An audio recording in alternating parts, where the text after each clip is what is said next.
Naniniwala ang former WBO World Welterweight Champion na si Brian Norman Jr. na mapapalabas ng trainer na si Ronnie Shields, ang new improved version ni Errol The Truth Spence. Base sa kanyang sariling karanasan sa pagsasanay sa ilalim ni Shields, natulungan daw siya nitong remedyohan ang ilang mga butas sa kanyang laro. Kaya't nauunawaan niya na ngayon na isang mahusay na trainer talaga itong si Ronnie Shields. Matatandaang natalo si Norman Jr. noong nakaraang taon ng Nobyembre kay Devin Haney by a 12-round unanimous decision, pero bumalik ng tripleng mas malakas nitong Mayo, kung saan sa loob lamang ng 2 rounds ay tinapos nito ang kanyang kalaban na si Josh Wagner. Kaya naman sa paparating na laban ni Spence sa July 26 kontra former junior middleweight world champion Tim Tszyu, isang malupit na comeback din ang inaasahan ni Brian Norman Jr. Ani Norman Jr. sa panayam, maganda daw po ang kondisyon ngayon ni Spence sa training camp, looking good, looking sharp, at handang-handa na raw po kay Tim Tszyu.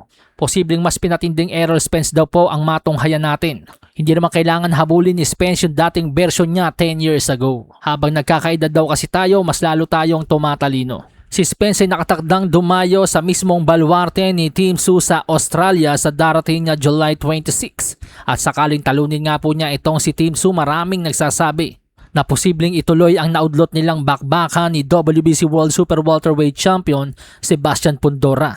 Kaya't napaka-importanting laban po nito para kay Spence. Samantala sa iba pang balita, matapos nga pong tuldukan ni Karina Silva ang kanilang relasyon ni David the Mexican Monster Benavidez, maraming fans at netizens ang nag-assume na baka nagkaproblema sila sa prenuptial agreement o prenup o hatian ng yaman, lalo't galing si Benavidez sa mga malalaking laban. Pero mariin nga pong itinanggi ni Karina na pera ang kanyang habol kay Benavidez. Kung pera lang daw po ang kanyang habol, di sana noon pa niya pinuwersa si Benavidez na pakasalan siya ng legal. At kahit may malaking problema, sana hindi niya kinansela ang pagpapakasal. Nanindigan si Karina na ang pagpapakansela ng kanyang kasal kay Benavidez ay dahil sa hindi maawat na bisyo at personal struggles nito.